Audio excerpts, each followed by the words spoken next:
স্বাগত দীপ্ত সংবাদে। আপনাদের সাথে আছি আমি আনোয়ারুল আলম। শুরুতেই জানাবো সংবাদ শিরোনাম। হামের উপসর্গ নিয়ে 4 শিশুর মৃত্যু, সংক্রমণ রোধে লাগতে পারে 2 মাস, বিশেষজ্ঞ মত। জ্বালানি তেলের সংকটে জনভোগান্তি বাড়ছেই, সারা দেশে কমেছে পণ্য যাত্রী পরিবহন। সুপেয় পানি সংকটে পিরোজপুর পৌর এলাকাবাসী, কাজে আসছে না কর্তৃপক্ষের আশ্বাস।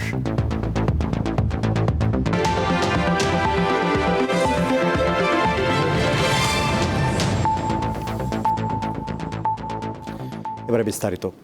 হামের উপসর্গ নিয়ে গত 24 ঘন্টায় আরও 4 শিশুর মৃত্যু হয়েছে। এই সময় হাসপাতালে ভর্তি হয়েছে 942 জন। আজ স্বাস্থ্য অধিদপ্তরের বিজ্ঞপ্তিতে এ তথ্য জানানো হয়। বিজ্ঞপ্তিতে বলা হয়, শনিবার সকাল 8টা পর্যন্ত আগের 24 ঘন্টায় 86 রোগীর শরীরে নিশ্চিত হাম শনাক্ত হয়েছে। 15 মার্চ থেকে এখন পর্যন্ত হামে 35 রোগী মারা গেছে। আর হামের উপসর্গে মারা গেছে 178 শিশু। এরই মধ্যে দেশের 61 জেলায় হাম ছড়িয়েছে। এ রোগে আক্রান্ত শিশুদের শতকরা 83% বয়স 5 বছরের নিচে।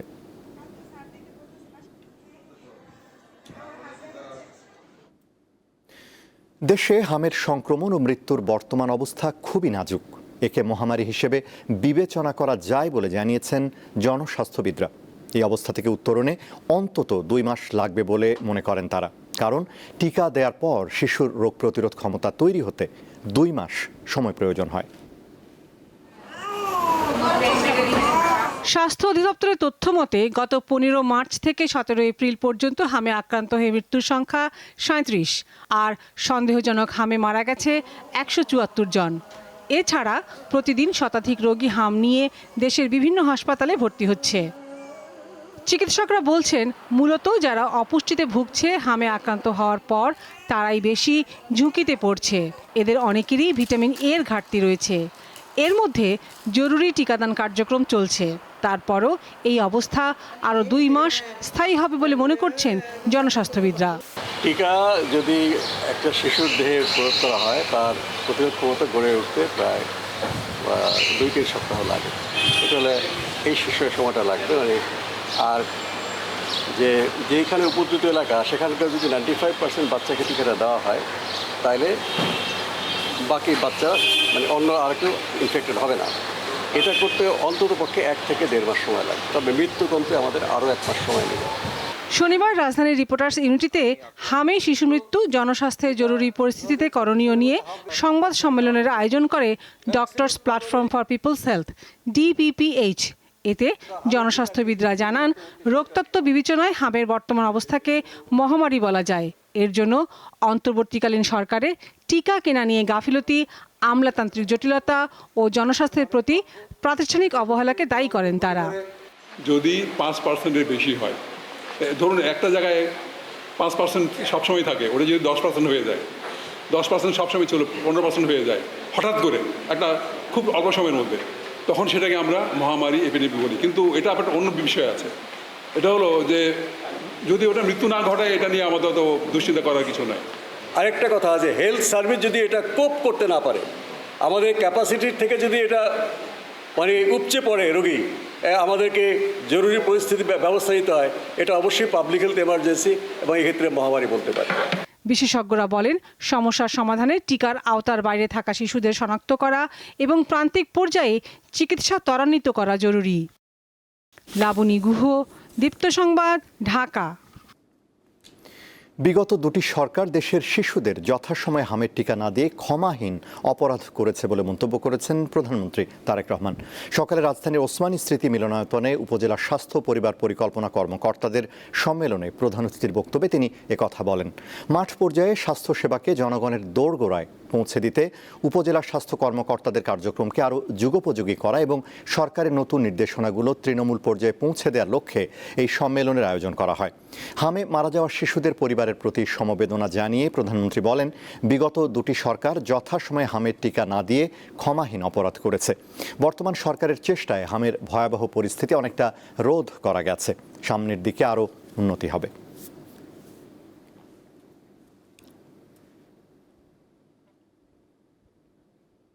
শিশুদেরকে হামের টিকা না দেওয়ার ফলে বিগত ইমিডিয়েট 2টি সরকারের জীবন বিনাশী ব্যর্থতা মনে হয় ক্ষমাহীন অপরাধ। ভবিষ্যতে আর কখনোই যাতে এ ধরনের ঘটনার পুনরাবৃত্তি না হয়, বর্তমান সরকার সারা দেশে জরুরি ভিত্তিতে হামের টিকা দিয়ে তড়িৎ ব্যবস্থা নেওয়ায় আল্লাহর রহমতে পরিস্থিতি অবনতি কিছুটা রোধ করা সম্ভব হয়েছে এবং আমরা দৃঢ়ভাবে বিশ্বাস করি আপনাদের ঐকান্তিক প্রচেষ্টার ফলে এটিকে আমরা রোধ করে নিয়ে আসতে সক্ষম হব ইনশাআল্লাহ। জ্বালানি তেলের তীব্র সংকট অব্যাহত থাকায় চরম ভোগান্তিতে পড়েছেন সাধারণ মানুষ। পেট্রোল পাম্পগুলোতে ঘন্টার পর ঘন্টা দীর্ঘ লাইনে দাঁড়িয়ে থাকতে হচ্ছে গাড়ি চালক ও বাইকারদের। 12 থেকে 13 ঘন্টা অপেক্ষার পরও মিলছে না কাঙ্ক্ষিত তেল। প্রশাসনকে প্রতিটি পাম্পে কঠোর নজরদারি চালানোর দাবি সাধারণ ভুক্তভোগীদের। বৈশাখের তীব্র রোদের মধ্যেও রাজধানীর ফিলিং স্টেশনগুলোতে মোটরসাইকেল ও গাড়ির দীর্ঘ লাইন দেখা গেছে। চালকদের ঘন্টার পর ঘন্টা লাইনে দাঁড়িয়ে থাকতে হয়েছে। কেউ কেউ আগের রাত 10টা থেকেই পাম্পে অবস্থান করছেন, কেউ এসেছেন ভোরে। পাম্প কর্তৃপক্ষ নির্ধারিত সময় বেঁধে দেওয়ায় যানবাহনে বসেই চালকদের অপেক্ষা করতে দেখা যায়। 17 তারিখে দাঁড়াইছি, এখন হচ্ছে 18 তারিখ চলতেছে, প্রায় 13 ঘন্টা। গতকাল রাত্রে 10টা বাজে আসছি, এখন প্রায় আপনার 12টা বাজে, প্রায় 14 ঘন্টার উপরে রাস্তায় দাঁড়ানো রোদের মধ্যে এই অবস্থাতেই আছি। আর আজকে আমার 24টা ঘন্টা পার হয়ে গেল, 48 ঘন্টার দিকেও যদি ধাবিত হই তারপর আমি তেল নিব। ক্লান্ত মুখ আর নিদ্রাহীন চোখ, এ যেন অনিশ্চয়তার ভারে দাঁড়িয়ে থাকা। জ্বালানি তেল পেতে দেরি হবে জেনেও ঘন্টার পর ঘন্টা অপেক্ষায় থাকা। পেট্রোল পাম্পের সামনে এমন দৃশ্য এখন নিয়মিত। এখন অনেক রিকোয়েস্ট করলাম, তারপরেও তেল দিতে আসছে না। যদি তেল দেয় সর্বোচ্চ 10টা তেল দেবো, 10টা তেল দিয়ে আমি 90 কিলো গাড়ি চালাবো।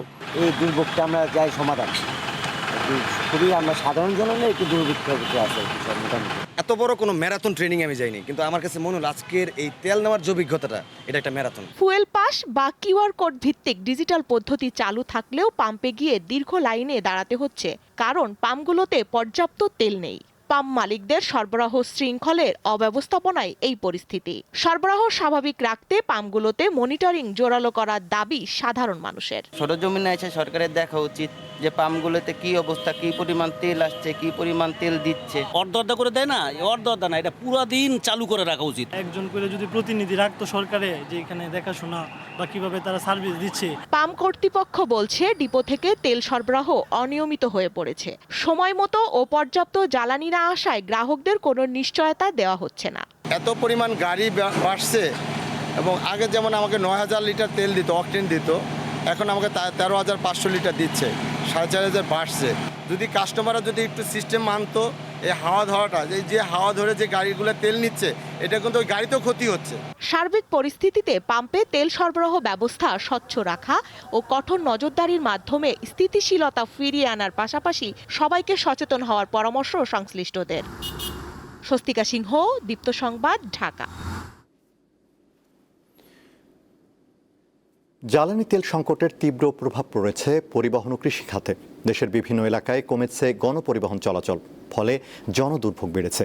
ডিজেলের অভাবে বিঘ্নিত হচ্ছে সেচ কার্যক্রম। চাষাবাদের পাশাপাশি ট্রাক পিকআপের অভাবে উৎপাদিত পণ্য পরিবহন মারাত্মকভাবে ব্যাহত হচ্ছে। পটুয়াখালীতে জ্বালানি তেল সংকটের কারণে সড়কে কমেছে গণপরিবহনের সংখ্যা। দক্ষিণের এই জেলায় সীমিত করা হয়েছে আঞ্চলিক ও দূরপাল্লার বাস চলাচল। গত 15 দিন ধরে অভ্যন্তরীণ রুটের বেশ কিছু বাস বন্ধ রয়েছে। সড়কে কমেছে মোটরসাইকেল সহ অন্যান্য যানবাহন। বরিশাল যাব তো বাসের সংকট দেখা দিচ্ছে।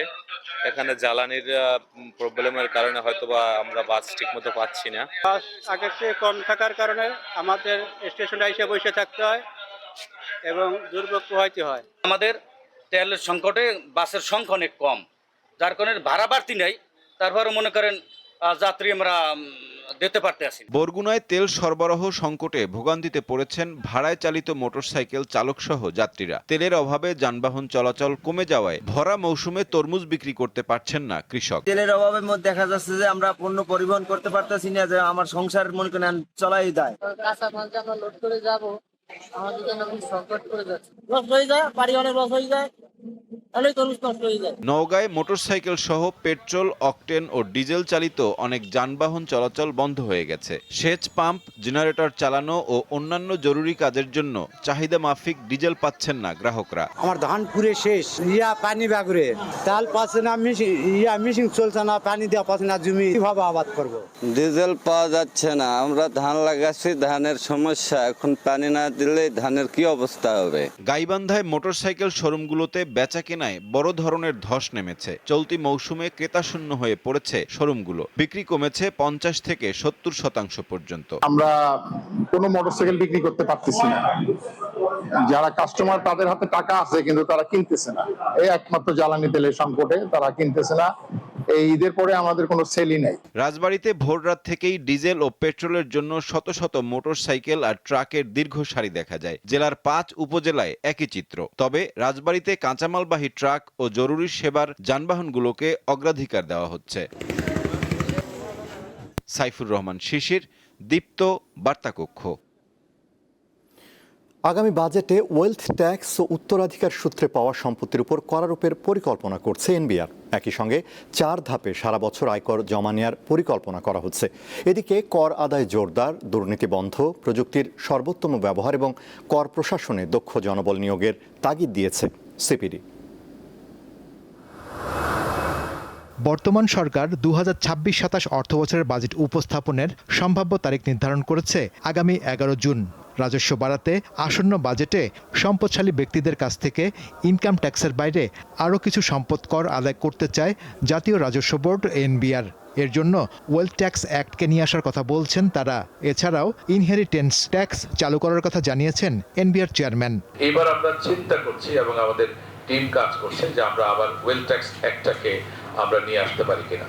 যদি ওয়েলথ ট্যাক্স অ্যাক্টটাকে নিয়ে আসতে পারি তাহলে ওয়েলদি পিপলের থেকে আমরা ইনকাম ট্যাক্সের বাইরে আরও কিছু ওয়েলথ ট্যাক্স পাবো এবং সারচার্জ প্রথাটাকে বিলুপ্ত করে দিয়ে। পৃথিবীর অনেক দেশে ইনহেরিটেন্স ট্যাক্স আছে, আমরাও এই ইনহেরিটেন্স ট্যাক্সটা বাংলাদেশে চালু করতে পারি কিনা। রাজস্ব আদায় বাড়াতে নতুন এসব উদ্যোগকে স্বাগত জানিয়েছেন অর্থনীতিবিদেরা। তারা বলছেন, দুর্নীতি বন্ধ, প্রযুক্তির যথোপযুক্ত ব্যবহার এবং দক্ষ জনবল নিয়োগ ছাড়া এসব উদ্যোগ কাজে আসবে না। আমাদের প্রযুক্তির একটা সমস্যা যেটা হয়েছে বিগত সময় আমরা দেখেছি যে একটা সিস্টেম আর একটা সিস্টেমের সাথে কথা বলে না, যেটাকে inter operability of the systems বলে। এটার কারণে এনবিআর এর অফিসাররা কিন্তু ধরতে পারেন না যে কোথায় এখানে লিকেজটা হচ্ছে, কোথায় দেওয়ার কথা কিন্তু দেয়া হচ্ছে না। সো এই বিষয়টাকে আমার মনে হয় যে খেয়াল রাখতে হবে। প্রযুক্তি শুধু করলে হবে না, সিস্টেমগুলো যাতে ইন্টিগ্রেটেড হয়। তিনি বলেন, বিশ্বের সাথে তাল মিলিয়ে করের হার নির্ধারণ এবং ইচ্ছামতো কর ছাড়ের প্রবণতা বন্ধ করা জরুরি। মাঝে মাঝেই এসআরও ইত্যাদির মাধ্যমে বিভিন্ন ধরনের সুযোগ সুবিধা দেওয়া হয়, কর আরোপ করা হয়, কর প্রত্যাহার করা হয়।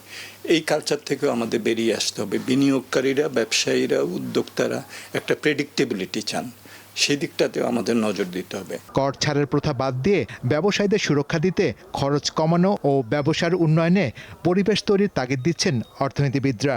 আসছে নতুন অর্থ বছরে অনলাইনে রিটার্ন জমা সহ বছর জুড়ে আয়কর রিটার্ন জমা দেওয়ার সুবিধা রাখতে যাচ্ছে জাতীয় রাজস্ব বোর্ড এনবিআর।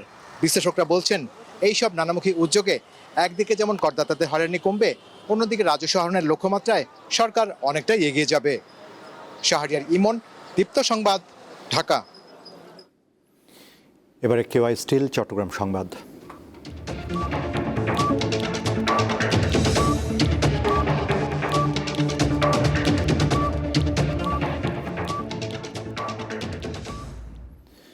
জ্বালানি মজুত করে কৃত্রিম সংকট সৃষ্টির অপচেষ্টা করা হচ্ছে বলে জানিয়েছেন রেল নৌ পরিবহন মন্ত্রী শেখ রবিউল রবি। সকালে চট্টগ্রামে ন্যাশনাল মেরিটাইম ইনস্টিটিউটে 28তম ব্যাচের প্রশিক্ষণার্থীদের সমাপনী কুচকাওয়াজে প্রধান অতিথি হিসেবে অংশ নেন তিনি। পরে সাংবাদিকদের প্রশ্নের জবাবে তিনি জ্বালানি সংকট নিয়ে কথা বলেন। মন্ত্রী আরও বলেন, যে পরিমাণ দেশের পেট্রোল পাম্পগুলোতে জ্বালানি সরবরাহ করা হয়েছে তাতে সংকট থাকার কথা নয়।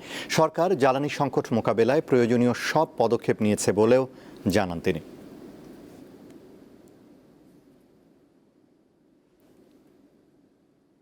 পেট্রোলিয়াম কর্পোরেশনের বা জ্বালানি মন্ত্রণালয় থেকে পাম্পগুলিতে যে পরিমাণ তেল সরবরাহ করা হতো, এখন তার চেয়ে আরও বেশি করে করা হচ্ছে কোনো সময়, কিন্তু দেখা যাচ্ছে তাতে চাহিদা পূরণ হচ্ছে না। এই কৃত্রিম একটা সংকট তৈরি করার অপচেষ্টা আছে বিধায় আমাদের কাছে প্রমাণিত হয়েছে এবং আপনারা দেখবেন যে অনেক জ্বালানি বিভিন্ন জায়গা থেকে উদ্ধারও করা হয়েছে। সুপেয় পানির চরম সংকটে পিরোজপুর পৌর এলাকাবাসী। নিয়মিত পানি সরবরাহ না থাকায় দুর্ভোগ পোহাতে হচ্ছে তাদের। বিশেষ করে গ্রীষ্ম মৌসুমে এই সংকট আরও তীব্র হয়। সমস্যা সমাধানের দাবিতে একাধিকবার পৌরসভা ঘেরাও এবং অবস্থান কর্মসূচি পালন করেও লাভ হয়নি। সংকটের কারণে অনেক সমস্যা আমাদের।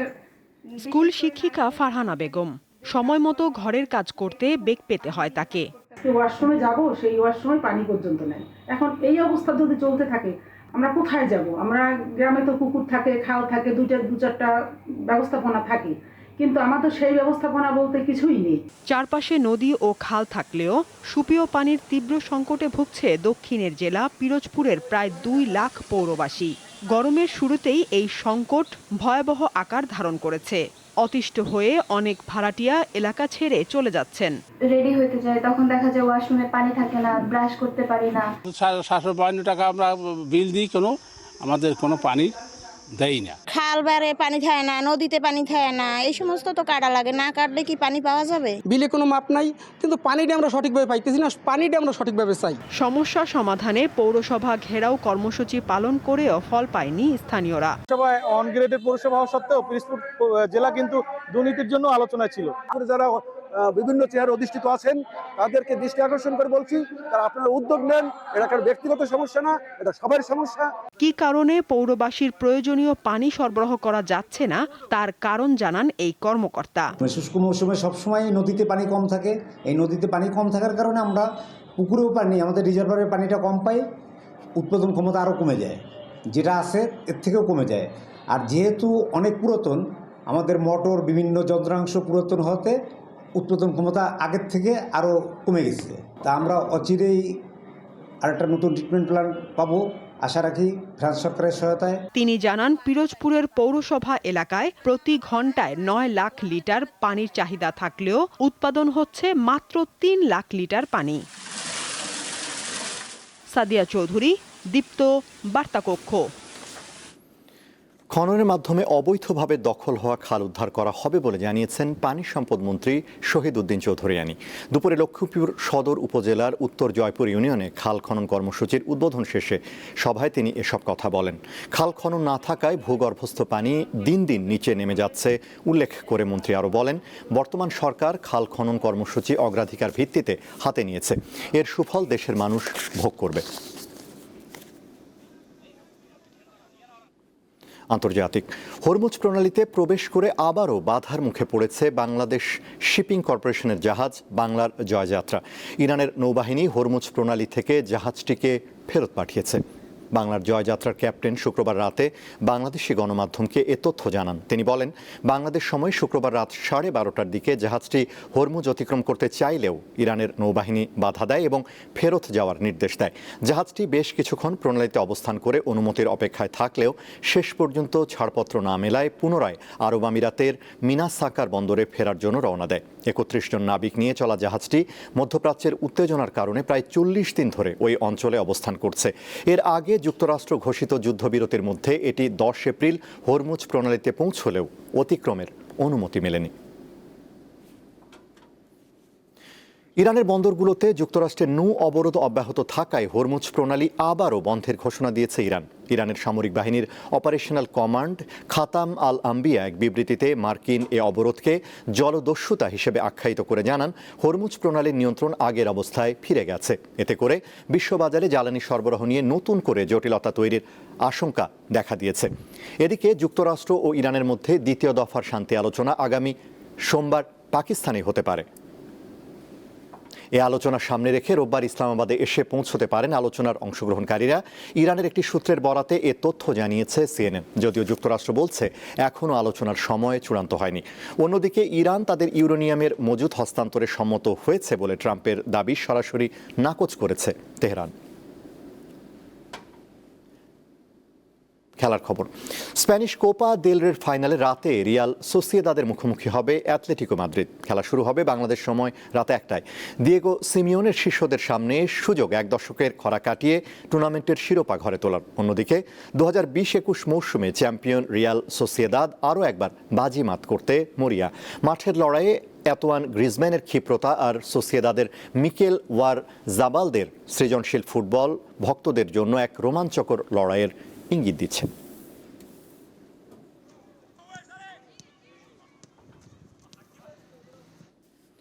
শেষ করব দীপ্ত সংবাদ, তার আগে সংবাদ শিরোনামগুলো জানাবো আরও একবার। হামের উপসর্গ নিয়ে 4 শিশুর মৃত্যু, সংক্রমণ রোধে লাগতে পারে 2 মাস, বিশেষজ্ঞ মত। জ্বালানি তেলের সংকটে জনভোগান্তি বাড়ছেই, সারা দেশে কমেছে পণ্য ও যাত্রী পরিবহন। সুপেয় পানি সংকটে পিরোজপুর পৌর এলাকাবাসী কাজে আসছে না, কর্তৃপক্ষের আশ্বাস।